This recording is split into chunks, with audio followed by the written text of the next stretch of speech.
The snow didn't care that I had nowhere to go. It fell in thick, relentless sheets, pressing against my back like cold hands trying to push me forward. Or maybe down. I couldn't tell anymore. My boots had soaked through somewhere around the 3rd mile, and the numbness that had started in my toes had crept upward, until my legs felt less like mine, and more like borrowed things, unreliable and heavy. I stopped walking when the wind shifted, not because I wanted to stop. My body simply refused to take another step. My knees bent on their own, and I found myself kneeling in the snow at the edge of a tree line, hands pressed flat against the frozen ground, breathing in shallow, careful pulls of air that tasted like pine and ice. The weight I carried, the impossible, terrifying, precious weight, pressed forward, and I closed my eyes.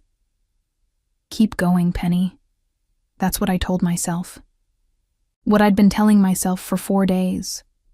4 days since I left Coldmere Pack.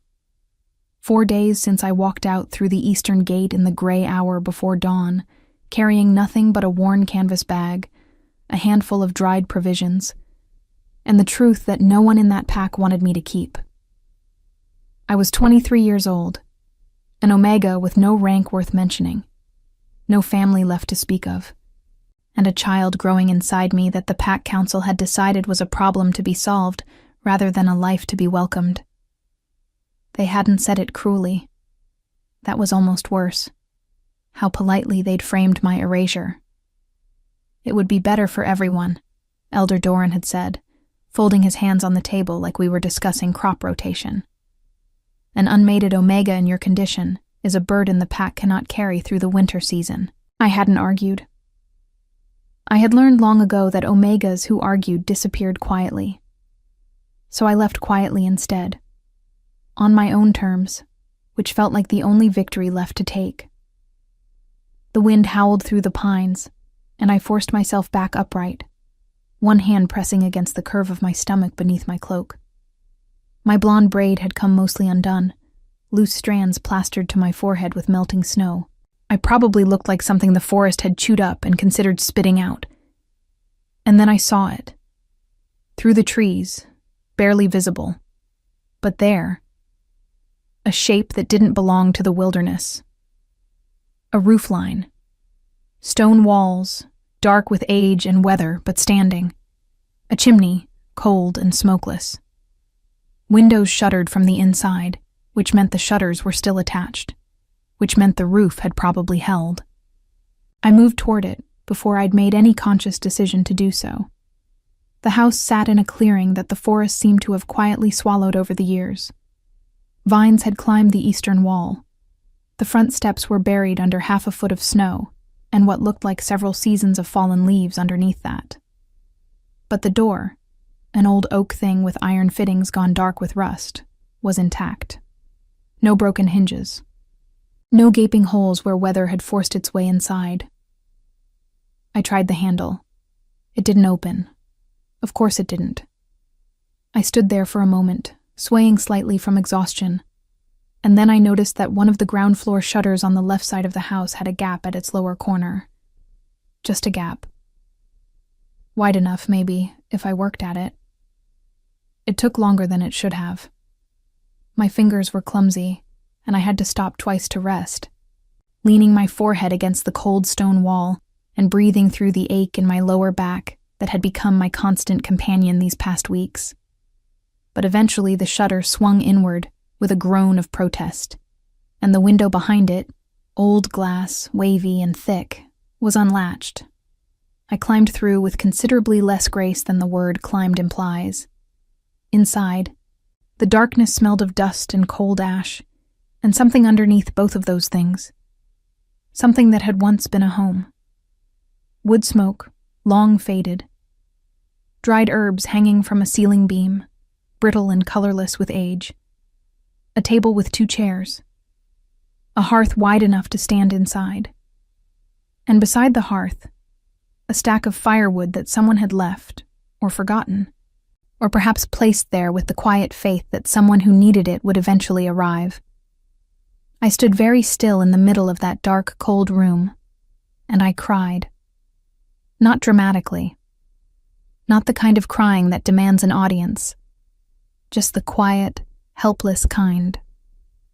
Tears running down my face while I stood there with my canvas bag at my feet and my hands pressed to my stomach, feeling the faint, fluttering movement of the life inside me that had no idea how precarious our situation was. "It's all right," I told them silently. "I found us something. I found flint and steel in the kitchen drawer, which struck me as almost miraculous. The fire took on the third attempt, and I fed it carefully, adding small pieces first and then larger ones, watching the orange light spread across the stone floor. The room began to warm by degrees. I draped my wet cloak over one of the chairs near the hearth and sat on the floor with my back against the warm stone, my hands wrapped around my knees, and I looked around at what I'd found. It wasn't much, but it was shelter. It was dry. It was mine, at least for tonight. I ate half of what remained in my bag: dried meat, a heel of hard bread, 2 shriveled apples, and I told myself tomorrow I would inventory the house properly. There might be more provisions somewhere. A cellar, perhaps. There were often cellars in old houses like this. I was almost asleep when I heard it, a sound from somewhere outside.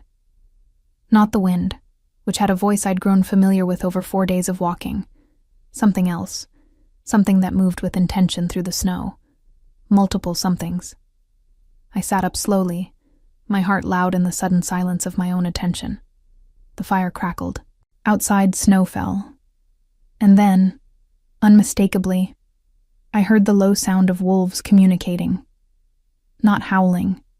Not the open, territorial announcement that carried for miles. This was quieter. Closer. The kind of sound a patrol makes when it's checking a perimeter. I pressed myself against the wall beside the window, not daring to look out. Who does this land belong to? I hadn't thought to ask that question when I was climbing through the window. I hadn't thought of much beyond warmth and rest.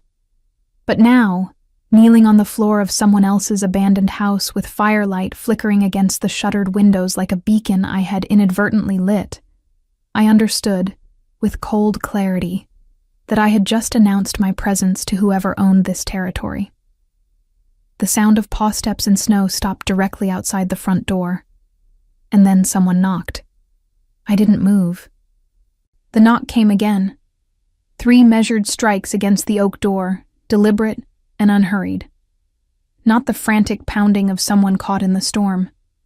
Not the sharp, aggressive demand of an enforcer who already knew they had the authority to break the door down if they chose. This was something in between, and somehow that middle space frightened me more than either extreme. I looked at the window I'd climbed through. Still open. I could go back out into the snow. I could disappear into the tree line before whoever was on the other side of that door had time to process what they'd found. I was slow now, heavier than I'd ever been in my life, and the cold would find me within the hour. But the instinct to run was so deeply wired into me that my legs were already shifting beneath me before my mind caught up. And go where, Penny? The question landed like a stone dropped into still water. Go where? Back into the snow. Back into 4 more days of walking toward nothing in particular, with less food than before, and a body that had already told me, in no uncertain terms, that it was reaching the edge of what it could sustain. I pressed my hand flat against the wall and stayed where I was. "We can see the smoke from the chimney," a voice said from outside. Low, even, carrying easily through the old wood of the door. Male, young, or youngish. Not the graveled authority of an elder. "We're not going to pretend we don't know someone is inside." I said nothing. A pause. Then a different voice, this one slightly higher, carrying a note of something almost like wry amusement. "She's not going to answer, Cole. She might. She climbed through a window to get in. She's not going to open the door to a pack patrol in the middle of the night." They knew about the window, which meant they'd circled the house, which meant they were thorough, and I hadn't heard all of them, only the ones who'd approached the front. My name is Cole Varden, the first voice said. I'm the patrol lead for the Ashvale territory. This land belongs to AlphaKing Kale. I'm not here to cause you harm, but I need you to open this door, or I need you to tell me you're all right, because those are the only two options that don't end with me reporting an unresponsive trespasser to the Alpha and watching this get significantly more complicated than it needs to be. The AlphaKing. I had heard that name. Everyone had heard that name.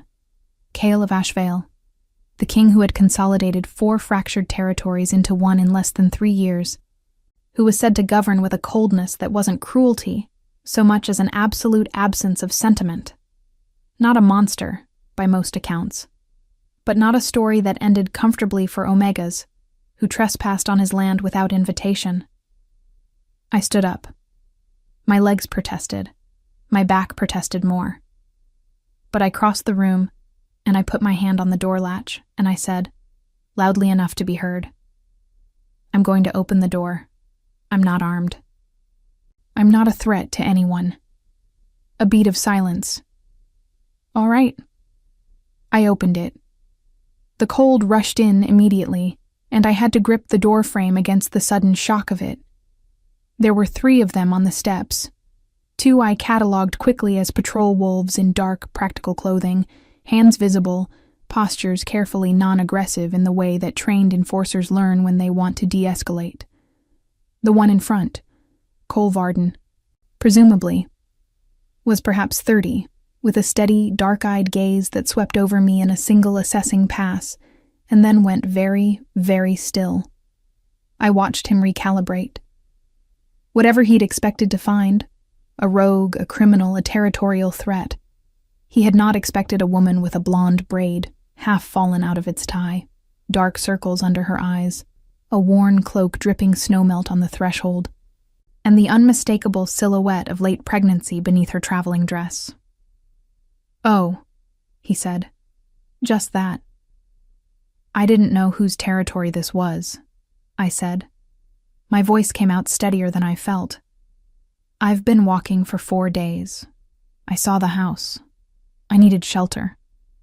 I'll leave at first light if that's what's required. Cole looked at the wolf to his left, who looked back at him with an expression I couldn't fully read. Then Cole looked at me again and said, with the careful tone of someone choosing their words with great deliberation, Where did you come from? Coldmere. Something shifted in the air between the 3 of them. Not alarm exactly. Recognition, maybe. Or the particular quality of silence that falls when people know more than they're going to say out loud. That's 4 days northeast, the wolf on the left said slowly. On foot. Yes. Alone? Yes. Cole was quiet for a moment. The snow fell around us, indifferent to the weight of the conversation. Then he said, I can't let you stay here unsupervised on Ashvale land. That's not something within my authority to permit. He paused. But I'm also not going to walk away from this situation and pretend I didn't find it. That's not something I'm willing to do. What does that mean, practically speaking? It means, he said carefully, that I'm going to have to bring you in, to the main estate, to report to the AlphaKing. The words landed with a weight I felt in my chest. The AlphaKing. I thought about Elder Doran's politely folded hands. I thought about how easily the powerful disposed of inconvenient Omegas when the math of it suited them. And if I refuse? I asked.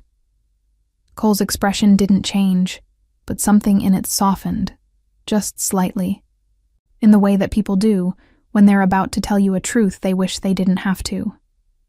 Then I report an uncooperative trespasser, and someone else comes instead of me. And I can't promise that someone else will stand here and have this conversation with you. I looked at him for a long moment. I looked at the snow behind him, thick and unrelenting. I looked down at my hands, still gripping the doorframe. I thought of the life I was carrying, who had no voice in this and no choice in this, who was depending entirely on mine. All right, I said. Let me get my bag. The Ashvale estate was not what I had imagined in the dark of the road. I had built it in my mind as something severe and cold. All stone angles and narrow windows, a place designed to project dominance rather than shelter anything living.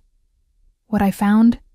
When Cole's patrol brought me through the outer gates as the night deepened toward its earliest morning hours, was something that defied that picture entirely. The estate was vast, yes, but it had clearly been added to over generations. Older stone buildings connected to newer timber construction, lanterns burning along covered walkways, the sound of a river somewhere below the eastern slope. It smelled of wood smoke and pine resin and something warm underneath, the collective breath of a large household that had been there for a long time. A woman met us at the inner door, middle-aged, sharp-eyed, with the no-nonsense posture of someone who managed large numbers of people and had long since stopped being surprised by anything.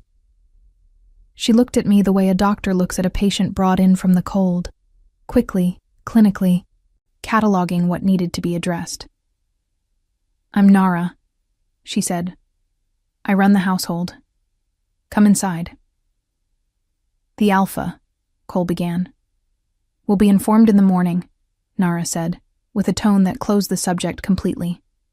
"She's exhausted. Whatever this is can wait until she's eaten and rested." I followed her inside.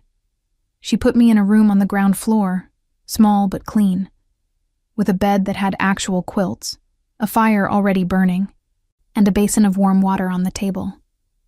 She brought food herself.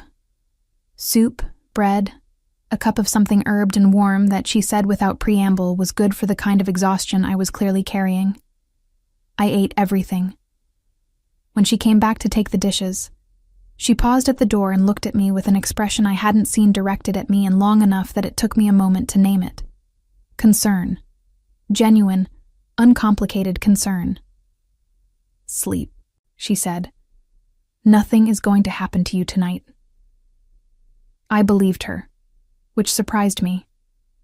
I lay back against the pillow in that small, warm room, listening to the house breathe around me, the distant sounds of other people, other lives, the creak of old timber settling in the cold. My hand rested on my stomach. The flutter I'd felt earlier came again, brief and certain, like a question being asked. Are we safe? I didn't know. I had no way of knowing. Tomorrow, I would stand in front of an AlphaKing and explain myself, and I had no power and no leverage and nothing to offer except the truth of my situation, which powerful people had already shown me they found inconvenient. But tonight the fire was warm. Tonight someone had brought me soup without asking anything in return. I closed my eyes, and for the first time in 4 days, I let myself sleep. I didn't dream, but somewhere in the deepest part of that sleep, I had the strange, irrational sense that something was watching over the house. Not threateningly. The way certain things in the world are simply present, patient, enduring, and unmoved by weather. I didn't know it then. But in the morning, I would find out that AlphaKing Kale had been awake when Cole's report arrived, that he had come down the hall himself, silently, and stood outside my door for a long moment before turning away, and that he had told Nara to make sure the fire didn't go out. I woke to gray morning light pressing through the curtain gap and the distant sound of the household already in motion. For exactly 3 seconds, I didn't remember where I was. I felt only the warmth of the quilts, the softness beneath me that was so foreign after 4 nights on frozen ground that my body had apparently decided it was a hallucination and refused to fully accept it. Then memory returned in a quiet rush. The snow, the house, Cole's measured voice on the doorstep, Nara's soup. And with it came the awareness that today was the day I would have to account for myself to someone who had every reason to send me back out into the cold. I sat up slowly and took stock. My boots had been cleaned and set near the hearth to finish drying. My cloak, which had been draped over the chair when I fell asleep, had been moved to a hook on the wall. On the table beside the basin, there was now a small breakfast: bread, butter, a boiled egg, a cup of tea gone slightly cool, that hadn't been there when I'd closed my eyes. Someone had come in while I slept and done these small, careful things without waking me. I sat with that for a moment. It was such a simple set of gestures, and yet I could not remember the last time anyone had done something for me without calculating what they would need in return. I ate. I washed my face. I rebraided my blonde hair as neatly as I could manage, which was not very neatly. My hands weren't quite steady. And then I sat on the edge of the bed and waited, because there was nothing else to do. Nara came for me an hour later. She didn't offer me reassurances on the walk through the estate's interior hallways, which I found I appreciated more than I would have appreciated false comfort. She walked at a pace that accommodated mine without making a production of it, and she pointed out, in the tone of someone passing along practical information rather than making conversation. The AlphaKing has been informed of the situation. He will hear what you have to say before any decision is made. He does not make decisions without information. That much I can tell you with certainty. What kind of man is he? I asked. Nara was quiet for a few steps. Precise, she said finally. He says what he means. He does not enjoy people who waste his time with apologies or theater. Tell him the truth plainly, and you will fare better than most. The hallway opened into a broader corridor, then into a room that stopped me at the threshold for a moment. Not because it was intimidating in the way throne rooms are designed to intimidate, with their high ceilings and their deliberate coldness. It was the opposite. It was clearly a working room, a large table covered in maps, ledgers stacked at one end, 2 chairs pulled close to a hearth where a fire burned steadily. Bookshelves lined 2 walls. Morning light came through tall windows that looked out on a landscape of snow-covered hills rolling away toward a dark tree line. And standing at those windows, his back to the room, was Kale. I had built a picture of him from the stories that traveled between packs, the way all important rumors travel. Carried in the mouths of traders and messengers, embellished at every stop. I expected someone designed to look powerful, broad and cold and deliberately imposing, the physical embodiment of authority. What I found was a man who simply stood very still. He was tall, yes. That part the stories had right. Dark-haired, with the kind of build that spoke of a life that demanded physical capability, rather than one that cultivated it for appearance. But what I noticed first, in the moment before he turned, was the stillness itself. The quality of someone who had learned to occupy space without announcing it.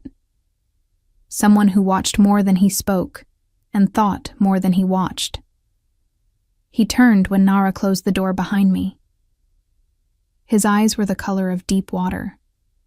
Gray-green, difficult to read in the way that water is difficult to read, showing you a surface while hiding the depth beneath. They moved over me in the same assessing way Coles had the night before, but slower, more thorough. Not unkind, but entirely honest in their attention, which was somehow more uncomfortable than unkindness would have been. "Sit down," he said. "Not please sit, and not you may sit.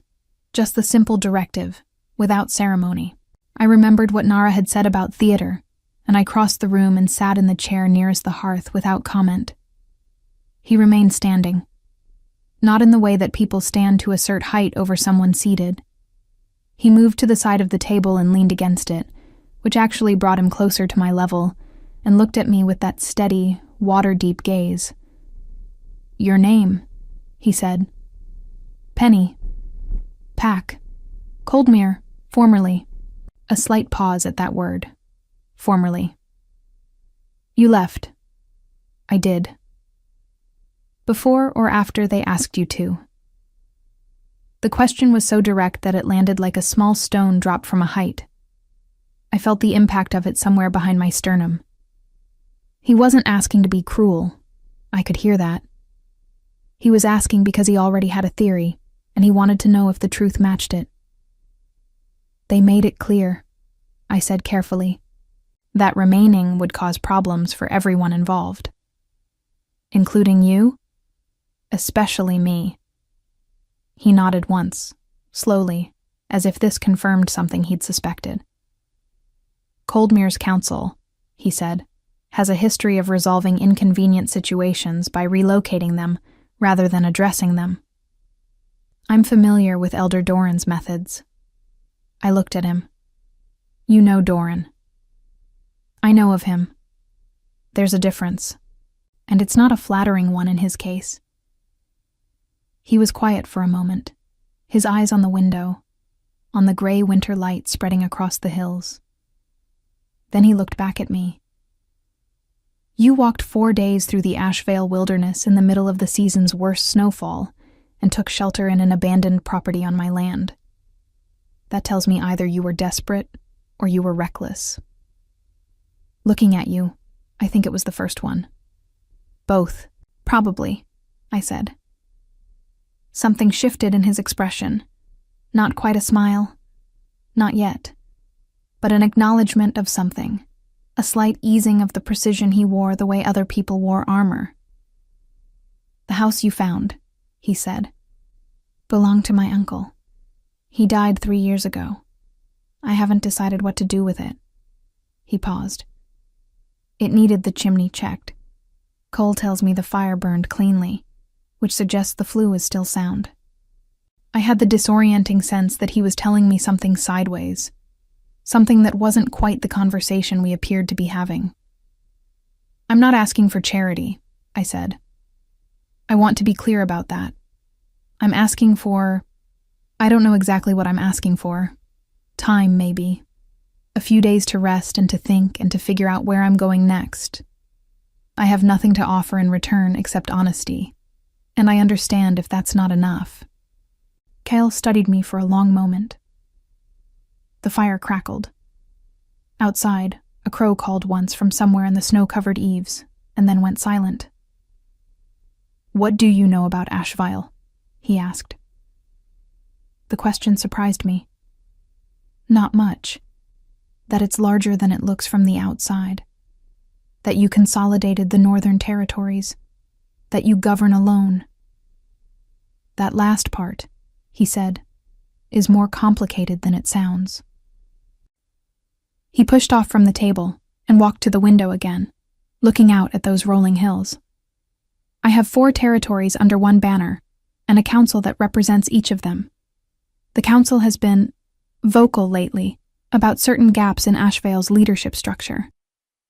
They believe a pack of this size requires more than administrative competence. They believe it requires visible continuity. I wasn't entirely sure what he was telling me or why he was telling me, but I kept quiet and let him speak. I mention it, he said, still looking at the window. Not to burden you with politics you didn't ask about. I mention it because I want you to understand that Ashvale is a territory in the middle of its own complicated season, and that what I do with your situation will be noticed and discussed, because everything I do is noticed and discussed. He turned back to face me. I need to think about what the right decision is. And I'm going to ask you not to make any plans to leave until I've had a day to think. I stared at him. You're asking me to stay. I'm asking you to wait, he said. There's a difference.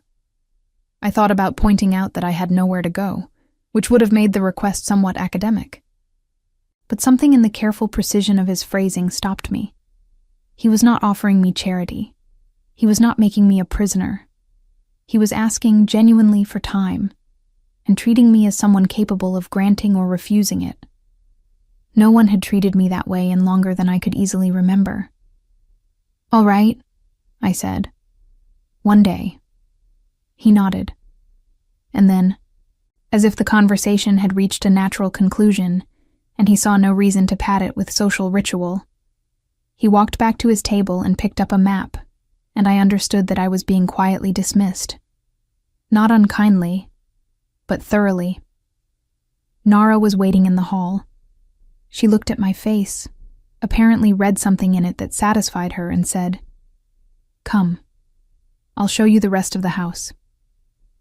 I followed her, my hand resting on my stomach, turning over the conversation in my mind like a stone found on a path. Smooth on one side, rough on the other, and heavier than it looked. That afternoon, sitting in the warm kitchen while Nara's staff moved around me with the comfortable efficiency of people who knew their work well, one of the younger women, a girl of perhaps 19 named Bess, with quick hands and a quicker smile, sat across from me with 2 cups of tea and said conversationally, "You know, the Alpha hasn't asked anyone to stay in years." I looked at her. "I'm sure he has guests." "Guests are different," Bess said, wrapping both hands around her cup. "Guests are invited and scheduled and managed. He asked you." She tilted her head. "He came down the hall himself last night. Did Nara tell you that?" "She didn't. He stood outside your door for a bit." She said it matter-of-factly, without weight, as if it were simply an interesting detail rather than a significant one. "Then he went back upstairs and told the night staff to keep your fire going." She took a sip of her tea. "He hasn't done anything like that in a long time." I looked down at my cup and said nothing, but my hand had stilled against my stomach, and somewhere in the careful architecture of walls I'd spent years building around myself, something shifted. Just slightly, like a single stone moving in a wall that had been perfectly still for a very long time. One day became 3. I didn't plan it that way. On the second morning, I woke expecting Cale to summon me back to that map-covered room and deliver whatever verdict he'd spent the night constructing. Instead, Nara appeared at my door with a heavier dress draped over her arm, wool, deep gray, practical and warm, and said that the Alpha had been called into an all-day council session, and that I was welcome to move through the household freely until he was available. I borrowed the dress. It fit better than anything I'd worn in months. By the 3rd day, I had stopped counting hours. The estate had a rhythm that was nothing like Coldmere's. In Coldmere, the pack hierarchy made itself felt in 100 small daily ways. Who ate first, who spoke first, who moved aside in corridors and who didn't. The air there had always carried a faint pressure, like weather before a storm, the constant low hum of rank asserting itself over everything. I had lived inside that pressure so long I'd stopped noticing it, the way you stop noticing a sound that never stops. Here, the pressure was different in quality. Present, unmistakably, this was a pack under strong leadership, but not oppressive in the same way. The staff moved with purpose rather than anxiety. People disagreed with each other openly in the kitchens and the workrooms, and then continued working side by side, without the disagreement becoming a wound. Bess argued cheerfully with the head cook about the correct way to salt a broth, and nobody's rank was invoked even once. I watched all of this with the attention of someone who had been quietly studying social structures their entire adult life, because when you exist at the bottom of a hierarchy, understanding how power moves through a space is a survival skill rather than an intellectual exercise.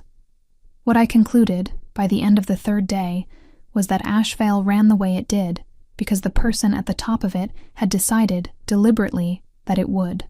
That the tone of a territory begins with its leader and filters downward through every interaction until it becomes the water everyone swims in without thinking about it. And that Cale, whatever else he was, whatever complications surrounded his governance, had chosen to build something that didn't feed on fear.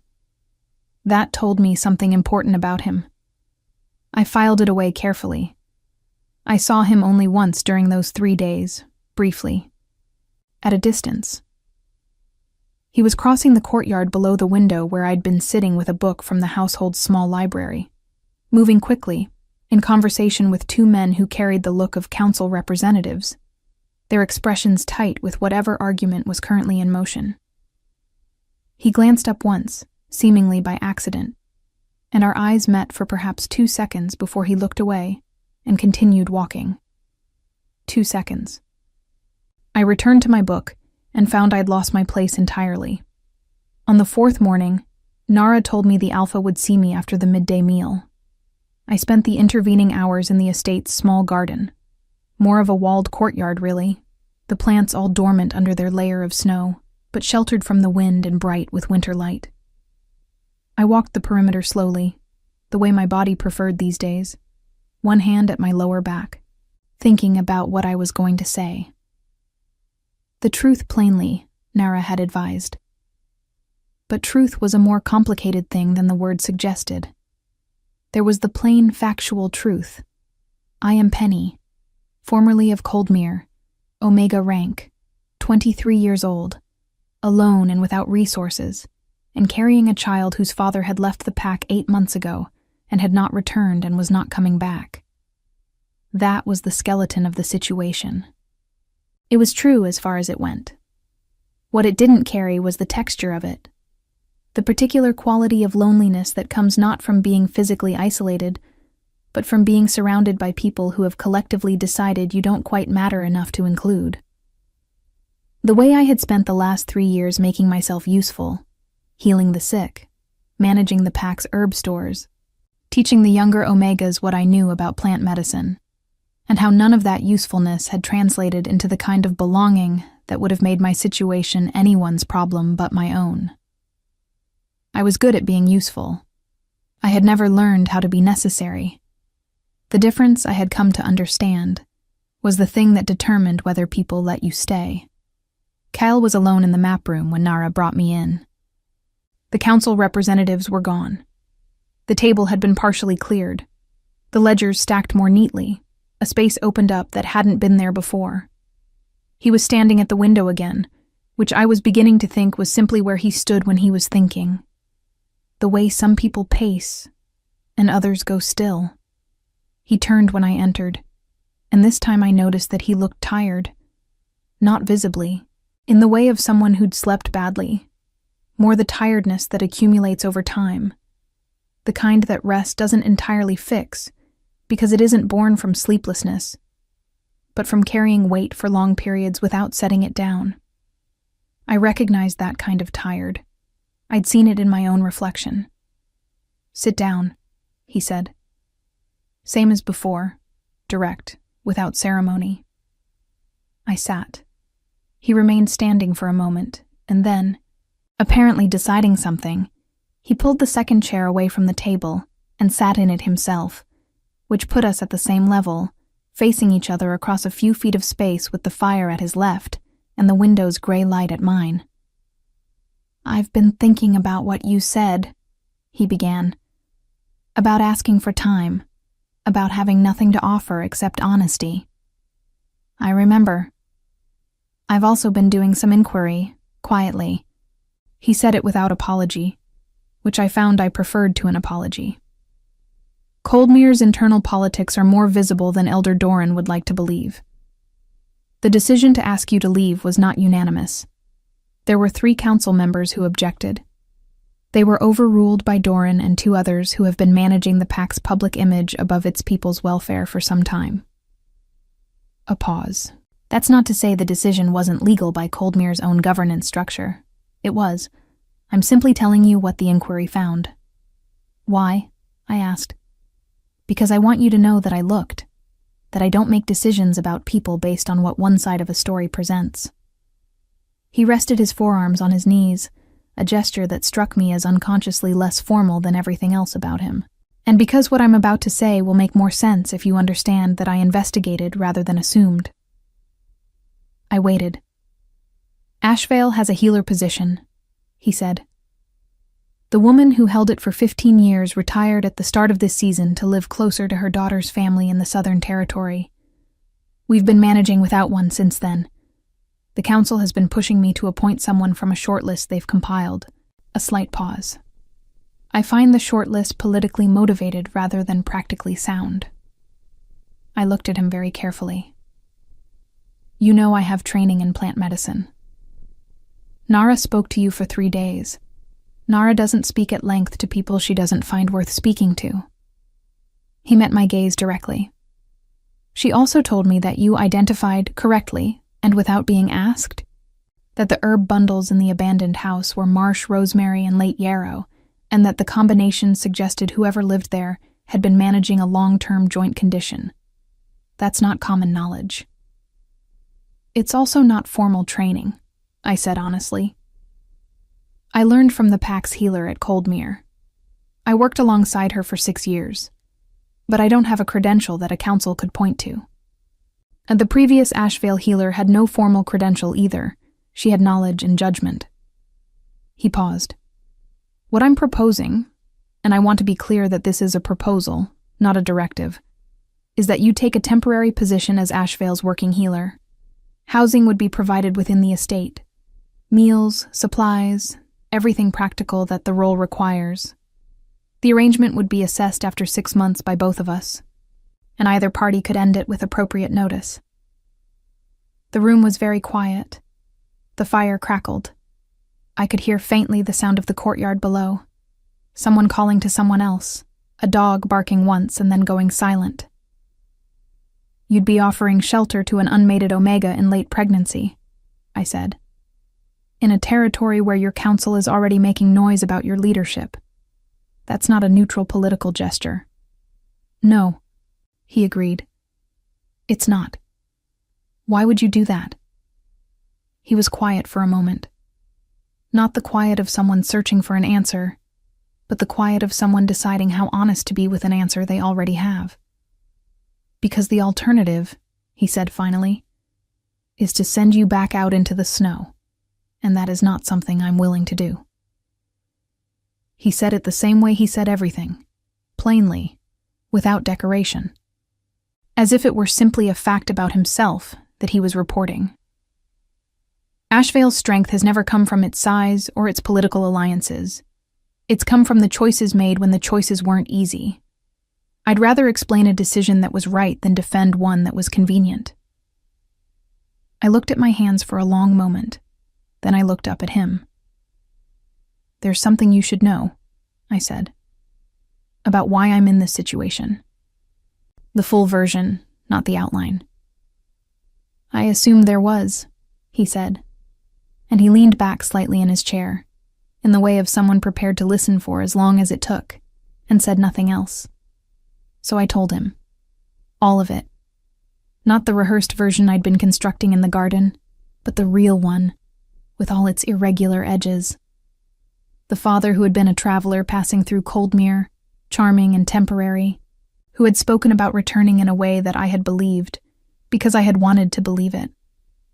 The months of managing alone, doing my work, keeping my head down, telling myself that it would resolve itself, and that I was capable of handling whatever came. The council meeting I hadn't been invited to attend, where my future had been decided without my presence. The morning I had walked out through the eastern gate with my canvas bag and my dried provisions, and the absolute certainty that whatever came next would be better than staying where I wasn't wanted.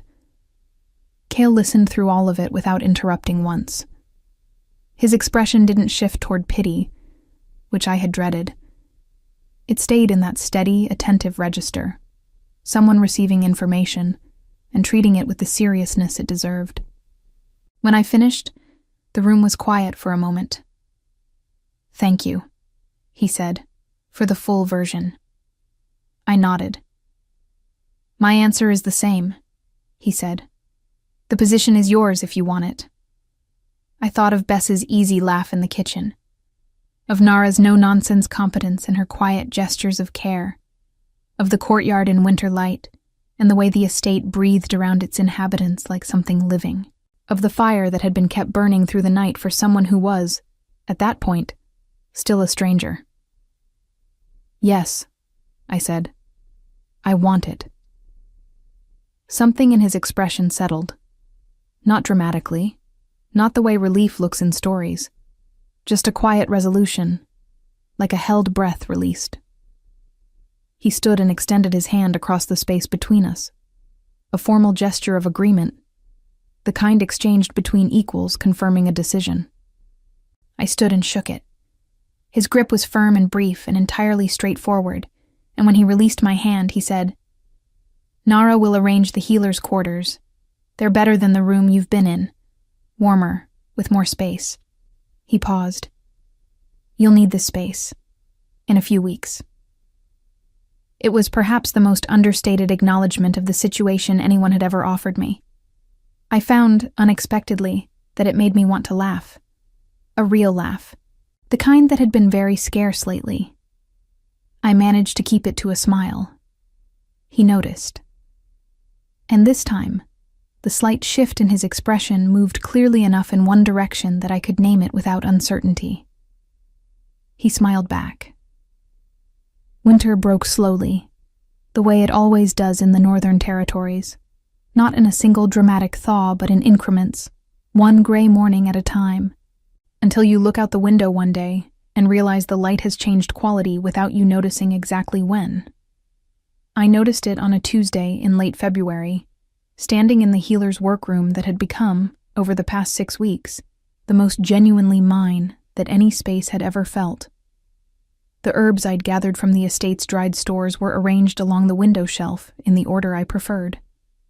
My notes, observations, formulations, the careful records of every member of the pack I'd treated since taking the position, filled 2 ledgers that I'd requested from the household stores and received without question.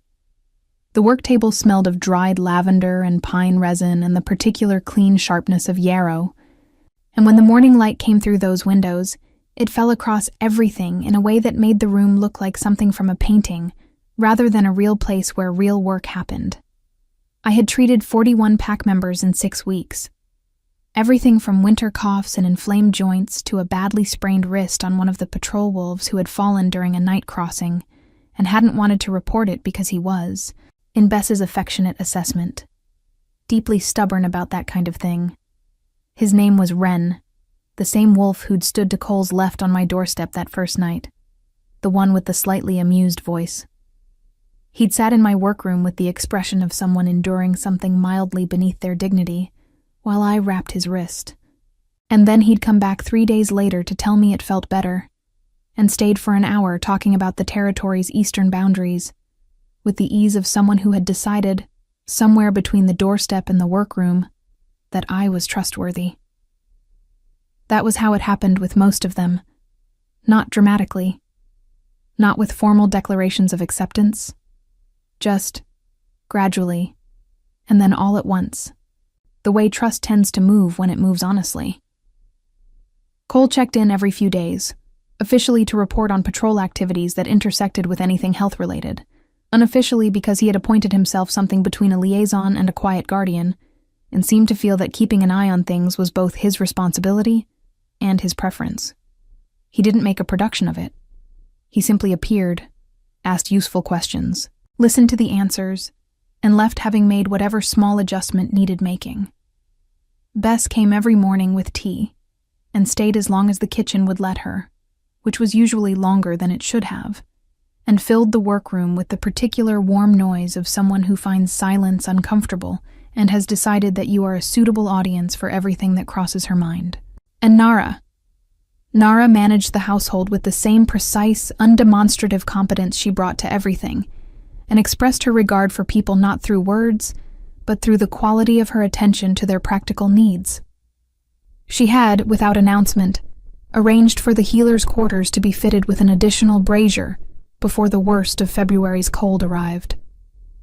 She had sourced, from somewhere in the estate's considerable stores, a supply of the specific dried elderflower that I'd mentioned, in passing, was difficult to find in the Northern Territories, but extremely useful for fever management. She had done both of these things and said nothing about either of them, which I had come to understand was simply how she operated. These people had become, not without my noticing, but somewhat against my prior expectation that it was possible, my people.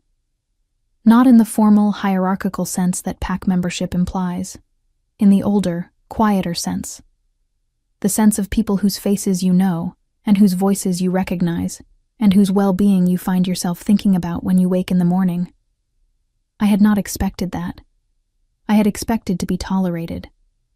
I had arrived prepared for tolerance, with all my defenses calibrated for it. What I'd gotten instead had required a completely different set of responses, and learning them had been the most disorienting and quietly wonderful thing that had happened to me in years. Cale and I had developed our own rhythm in the weeks since our agreement. It was not what I would have predicted from that first meeting. I'd anticipated formal distance. the professional courtesy of a leader toward a useful appointee, correct and unmistakable in its limits. What actually developed was something more complicated and more interesting. He came to the workroom twice a week, ostensibly to review whatever health matters he needed to be informed about as pack leader. Outbreaks, injuries, anything systemic that his governance needed to account for. In practice, these meetings regularly extended past the practical agenda into something that was simply conversation. He asked questions that suggested he had been thinking about things we'd discussed previously. I asked questions back, because I had learned that he preferred exchange to performance, and because I was genuinely curious about how he thought. He had been the Alpha King for 6 years. He had taken on the role at 28, following the death of his father, in a territory that was already beginning to fracture along old boundary lines. The consolidation of the 4 territories, the thing that had made his name, had taken 3 years of negotiations, compromises, and at least 2 situations that he described in the brief, neutral language of someone who has processed difficult events and filed them away, rather than carrying them constantly forward. He was, I had concluded, a man who felt things deeply and had learned to express them obliquely. Not out of coldness, but out of a precision about language, a sense that words meant things and should therefore be used carefully rather than abundantly.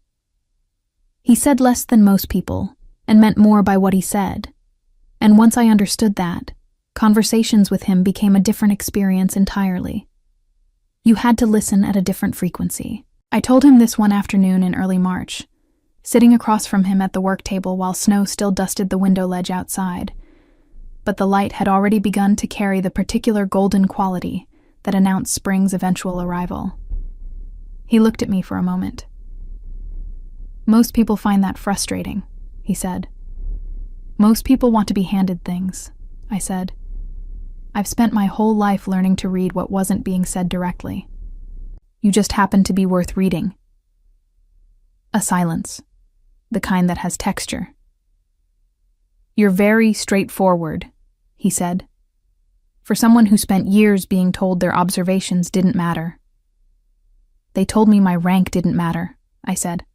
"I never agreed about the observations." He looked at me with that water-deep gaze for a long moment, and then he said quietly and without preamble, "I'm glad Cole's patrol found you." I thought about the snow that night, the chimney smoke rising through the dark, the terrifying, exhausted calculation I'd made at the threshold between running and staying. "So am I," said. My daughter arrived on the 14th of March, in the early morning hours when the household was just beginning to stir. Nara was there, and the estate's midwife, a calm, experienced woman named Petra, who had delivered more than 40 pack children and approached the entire endeavor with a brisk, cheerful competence that I found enormously steadying.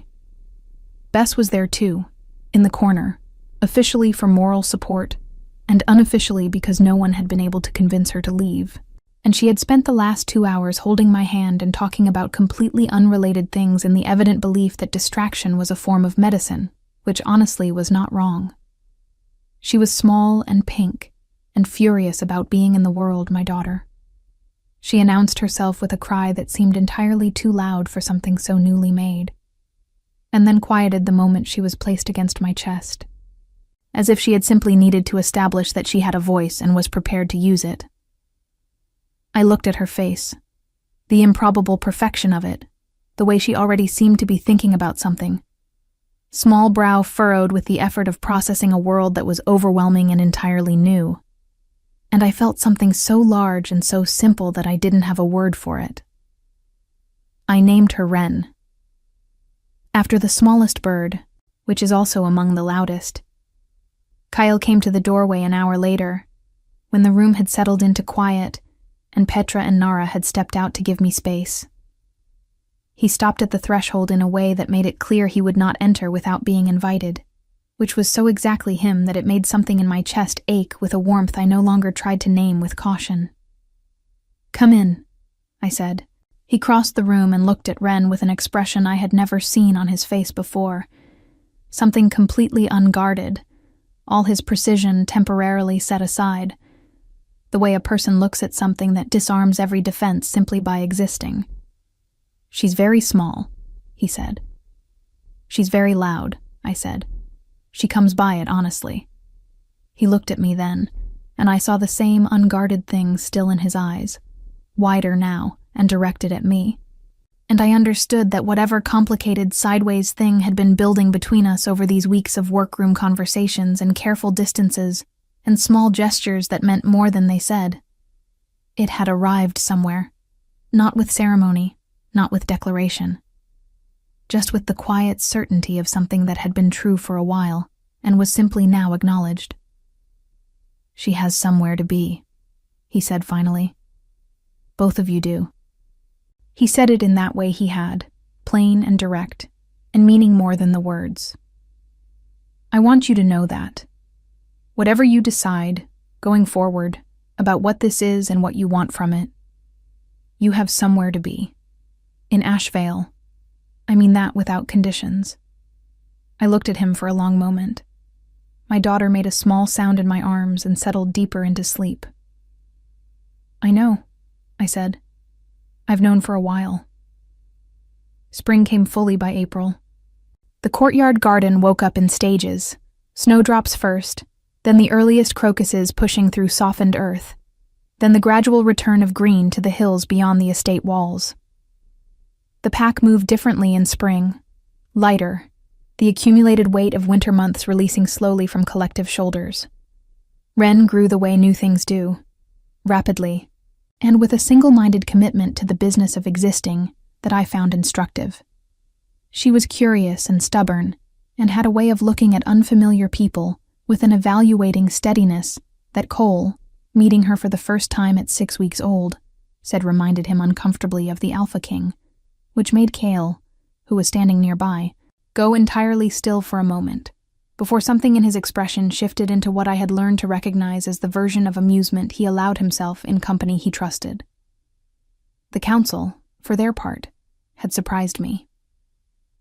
There were 2 members who had opposed my appointment quietly, and continued to do so, in the way of people who have decided their position is a matter of principle, rather than examining whether the principle still applies. But the majority had come around, not through argument, but through the simpler mechanism of watching the pack's health outcomes improve over the winter months and finding it difficult to argue with results. Wren had become, improbably, something of an advocate. Not by making speeches, but by telling the truth plainly when people asked, which in a pack like Ashvale carried more weight than any formal endorsement. In June, 3 months after Wren's arrival, Cale and I walked the eastern hills together in the long evening light of early summer. Wren was with Bess, who had been campaigning for unsupervised time with her since approximately the 2nd week, and had finally been granted it with the understanding that any report of chaos would result in its immediate rescission. We walked slowly, the hills green and wide around us, the estate visible behind us in the last of the golden light. We talked about small things first. The herb garden's summer inventory, a dispute between 2 of the Northern Territory representatives that had resolved itself more peacefully than expected. Wren's new habit of grabbing whatever came within reach and examining it with total concentration. And then, in the natural pause that came after the small things had been said, Cale stopped walking and turned to face me with the look of someone who has been thinking about something for long enough that they've decided the time for thinking is finished. "I have something to say," he said, "and I want to say it plainly." "You always say things plainly," I said. "Not always," he said. "Not about this." A pause. "I asked you to stay because it was the right thing to do. I told you that then, and it was true. But somewhere between then and now, my reasons changed. And I think you know that. And I think I've been conducting myself as though you knowing it was the same as my having said it, which is not fair to you and not honest of me. The evening light made everything look like a memory already, soft and golden and too beautiful to be quite real. "You're saying it now," I said. "I'm saying it now." He looked at me with that water-deep gaze that I had spent months learning to read, and what I saw in it was the thing I'd been careful not to name for fear of being wrong. You and Ren are not here because of charity or politics, or what the council finds convenient.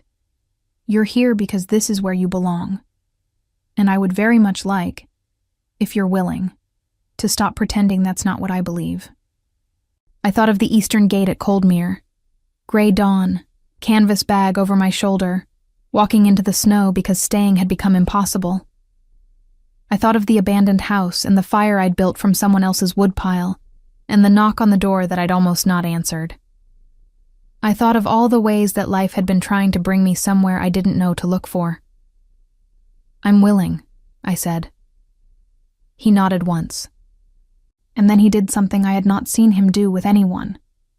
He offered me his hand, not in the formal way of an agreement being sealed, but simply open, offered, the way you offer something you hope will be accepted without conditions. I took it. We stood on the green hill in the summer evening, and the estate waited below us, full of firelight and familiar voices, and a small daughter being cheerfully spoiled by someone who had decided she was a personal responsibility. The river caught the last of the sun somewhere below the eastern slope, and the hills rolled away in every direction, wide and unhurried, patient in the way that land is patient, having seen everything and rushing nothing. There was no ceremony to mark the moment, no public declaration. Just two people on a hillside deciding together, which was the most honest form that any decision could take. In the years that followed, Ashvale grew quieter in the way that territories do when they have found their equilibrium. The council debates continued, because governance requires debate to function honestly. But the particular anxiety that had hummed underneath those early months resolved into something steadier. The healer's workroom expanded into 2 rooms when the volume of work required it.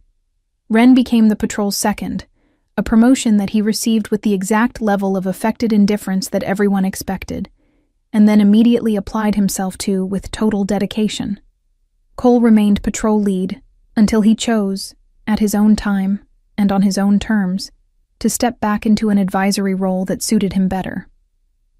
Bess, as predicted by everyone who knew her, became indispensable to the household in approximately 7 different capacities simultaneously, and seemed to find this arrangement entirely satisfactory. Nara retired from active household management when Ren was 4 years old, in the quiet, deliberate way that Nara did everything, after ensuring that every system she had built continued to function perfectly without her. She moved into a smaller house on the estate grounds and spent her mornings in the garden and her afternoons, frequently in the healer's workroom, where she had discovered a late-life interest in plant medicine that I suspected had always been there and simply needed room. Ren grew up in the green hills and the long corridors and the warmth of a household that had always treated her as belonging to all of them collectively, which she accepted as her natural due with the easy confidence of a child who has never had reason to doubt her welcome. She had her father's stillness and her mother's habit of watching carefully before speaking, and a laugh that Bess claimed was loud enough to be heard from the courtyard, which was probably accurate. She was 7 when she asked me, one evening in the healer's workroom where she often came to sit while I worked, why we had come to Ashvale. I thought about it for a moment, about all the true answers, the snow, the exhaustion, the window I'd climbed through in the dark. I was looking for somewhere safe, I told her, and I found somewhere I belonged instead. Those aren't always the same thing. When you're lucky, they are. She considered this with the gravity she brought to important information, and then she nodded, apparently satisfied, and went back to the book she'd been reading. I went back to my work. Outside, the evening settled over the hills of Ashvale in its unhurried way. The same light it had always been, golden and wide and patient, falling over a territory that had learned, through effort and difficulty and many small decisions made honestly, what it meant to take care of its own. And inside the estate, in the rooms that had become home so thoroughly that I could no longer fully remember what not having a home had felt like, the fires burned steadily through the coming dark, tended and certain, the way some things are when they have finally found their place.